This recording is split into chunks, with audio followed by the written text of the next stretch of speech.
Hi everyone, it's James here. Welcome to another video, and today is going to be a response video to a video that I've seen recently by a good friend of mine here on YouTube by the name of Gary Hall. Gary's channel is called In the Sticks. He established his channel a while ago and made a few videos, and then he took a very long sabbatical. But he's been commenting on my videos in the interim, but he's come back now and started making videos again. So welcome back, Gary. I hope you stick around, and I always enjoy watching your videos. So Gary has made a video about the Beatles, and it was really interesting, very nice video.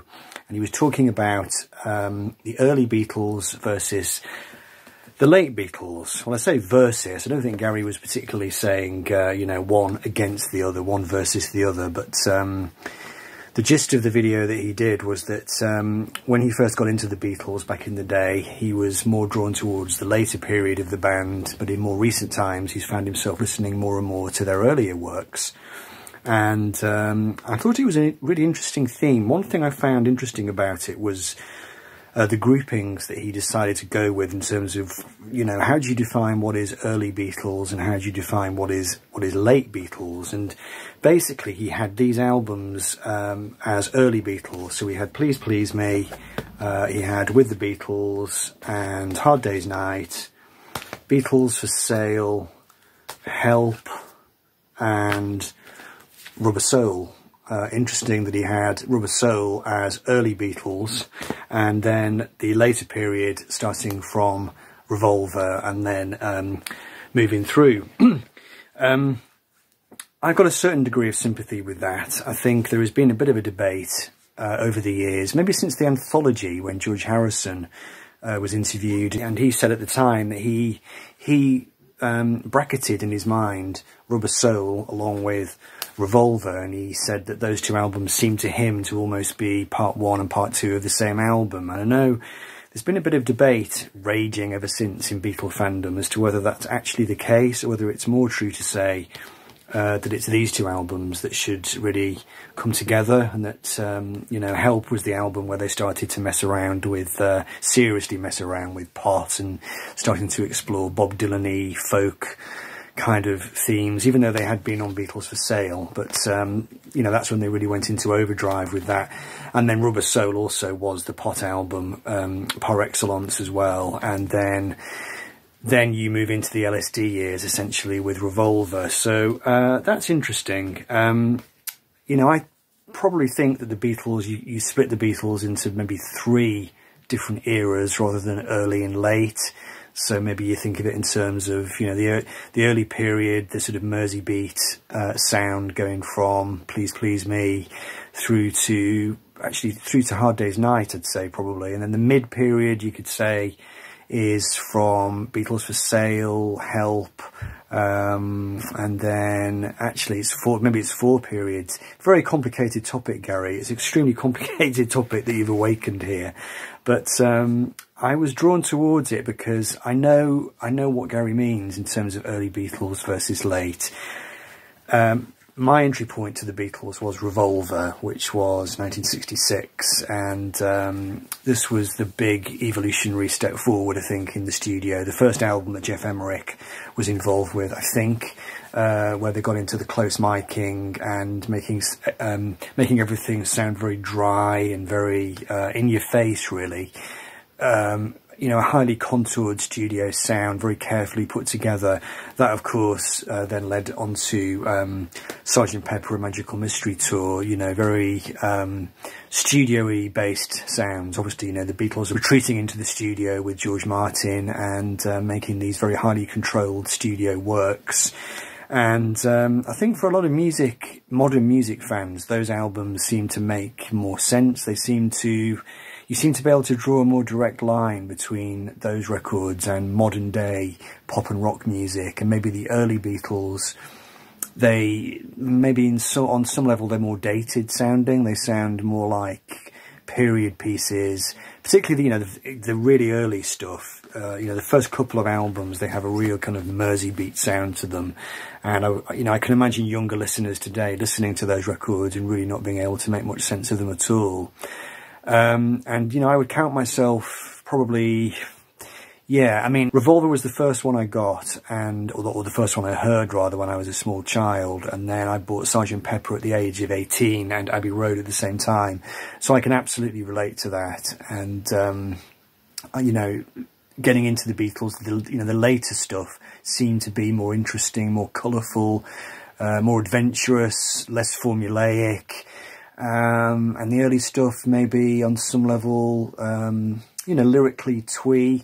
Sometimes the lyrics could be painfully trite. They could be brilliant as well, don't get me wrong. There are some brilliant lyrics on Beatles for Sale. You know, the opening track, No Reply, is lyrically brilliant, and you know, they definitely had their moments lyrically. I'll Be Back from Hard Day's Night is lyrically fantastic, but then you've got stuff like, you know, I'm happy just to dance with you, and, you know, but I mean, If I Fell is on that record too, so it's a mixture of stuff. But essentially, later Beatles maybe is the adult period, earlier Beatles is the sort of juvenile period.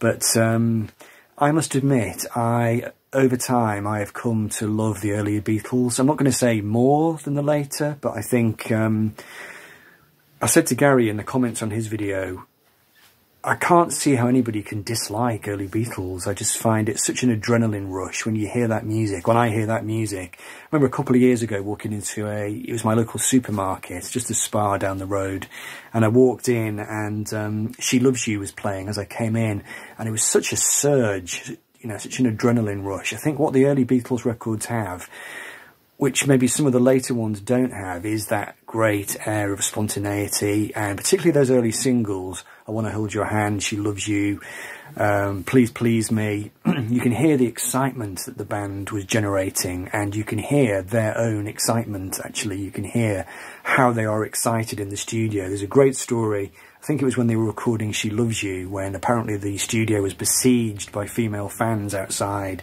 and it was the first time that this had happened, and the Beatles were inside Studio 2, I think it was, recording She Loves You, just aware that they were now at the centre of this storm, this absolute maelstrom, and it kind of leaked into the music, and just the driving beat that Ringo had, which came straight out of the Cavern, you know, straight from the Hamburg days. That was the great thing about the early Beatles, is that it connected back to the Hamburg days and the Merseyside days, the Cavern days. I know John Lennon always said, you know, our best stuff was never recorded. That was the exact quote. It's interesting that when George Martin first signed the Beatles, his original plan for the Please Please Me album was to do it live at the Cavern. And it's amazing to think of that now, amazing to think of what could have been. Not quite sure why that plan was kiboshed. I think maybe it was just the sound. They just couldn't get the sound right. So there was a bit of a compromise went on. The first album, of course, recorded in one day with that brilliant closing track by John, with John on vocals, Twist and Shout, 2 takes. He had a terrible cold. He was sucking throat sweets. He did a first take. Voice was completely shredded, tried a second take, but his voice had gone essentially. But just so much great energy on this record. Yes, it's a little bit dated. Yes, some of the lyrics are, you know, a bit trite. The songwriting is not always what it could be. You know, on with the Beatles, you've got a couple of songs which are maybe a little bit less impressive. You know, I Want to Be Your Man was just palmed off onto the Rolling Stones, wasn't it? Not the most memorable track they ever did. But then, you know, you've got great tracks like All My Loving, which is one of my all-time favourite Beatles songs. It Won't Be Long. And then Hard Day's Night, I suppose, sums up the feeling of Beatlemania when it first broke in England, and just what a incredible phenomenon it was, really. Just a mass movement of hysteria, I suppose. That's what those records have got in spades, really. Beatles for Sale is, you know, often knocked because I think it's the album where they were a bit tired, a bit worn out. A preponderance of cover versions on here, which I know sometimes don't go down too well, you know, things like Mr. Moonlight and, you know, but I mean, again, just some great classics. I'll Follow the Sun, McCartney's song from when he was, I think he wrote that when he was 16 or something daft like that, you know. I'm a Loser and No Reply. On side 2, some great tracks. What You're Doing has always been a favourite of mine, the McCartney song. Yeah, so that was great fun. And I know that the Help album has its fans too. I know John Downing here on YouTube, 6-inch Pianist 319, I think it's his favourite Beatles album. There's a great freshness to this record. I remember hearing it for the first time after John's death, actually, in 1980. There was a season of Beatles films and they showed all the Beatles movies, and Help just seemed such great fun, and all the songs from it were just so effervescent and just so great to listen to. I actually did music O-level back in 1982 or something like that, and it was mostly classical music on the syllabus, but they put side 1 of Help on the syllabus. It's so funny. It was a kind of sop, I think, to the kids, you know, the kids of 1982. What pop music are they listening to? Oh yeah, Help by the Beatles, you know. Absolutely clueless. But just great tracks, you know, early fantastic classics like Ticket to Ride, one of the greatest sounding records that the Beatles ever did. And, you know, it's got Yesterday on here, of course, which, you know, you can't argue with. And they're moving into Rubber Soul, which is the last album that Gary identified as the early Beatles. This was the one, I think, the one that Brian Wilson heard and that completely melted his brain and, you know, started him on that trajectory of trying to go one better than the Beatles, which drove him nuts in the end, quite literally. But again, just some great tracks, you know, Drive My Car, Norwegian Wood. This is where they were sort of experimenting with the concept of being a comedy band, interestingly, at the time. McCartney and Lennon had this idea that they were going to start writing comedy songs. Nowhere Man, some great George stuff on this album, you know, If I Needed Someone.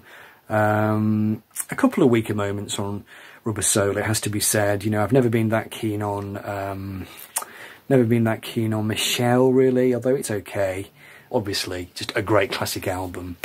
And then you get into Revolver, and like I said, then you move into that more contoured sound, more carefully produced sound, and I think maybe the album lacks some of the energy and the joie de vivre, the great sense of vivacity and enthusiasm that is on those early albums. Sgt. Pepper, I think, gets it back in a strange way, even though it's even more of a studio concoction. I think some of the excitement of the live performance does come through onto the tracks, maybe more than on Revolver. Not sure. I kind of made that up on the spot, really, but I kind of think that might be the case. You know, think of the Sgt. Pepper Lonely Hearts Club Band reprise, you know, the way it comes in with Ringo's drums. There's a definite sort of live excitement about that track, really, even though obviously it's just a huge studio concoction. Magical Mystery Tour, I think, less so. I think that goes more into the realm of, you know, heavy production. The Ringo drum sound changes, you know, they start to mute the drums with the tea towels and things become a lot more controlled.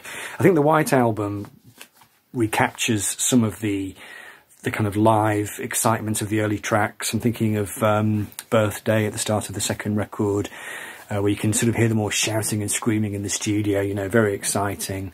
Back in the USSR at the start of the record has got a great live sound, you know, so I think on this record they did recapture that a little bit.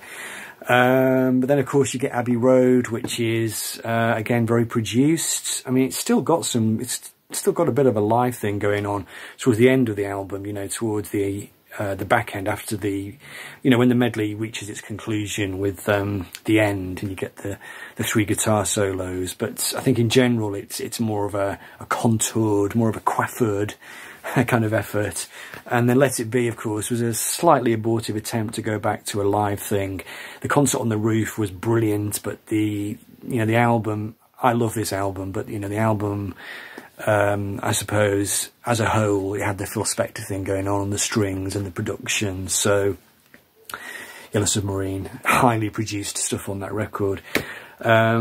So, yeah, bit of a ramble, but I think that Gary's got a point. I think the early Beatles, just that great sense of enthusiasm, the live sound, and just the sense of a revolution happening really in real time. And maybe as we get into the mid-1960s and the pot takes over and the LSD takes over, even though the music becomes more sophisticated and more mature, maybe something was lost along the way a little bit, but it's all great. It's all great. So anyway, thanks, Gary. That was a really great little video. Always looking for an opportunity to ramble on about the Beatles. So I hope you enjoyed that as a response. And everybody else, hope you enjoyed it too. I'll be back soon. Take care. Bye for now.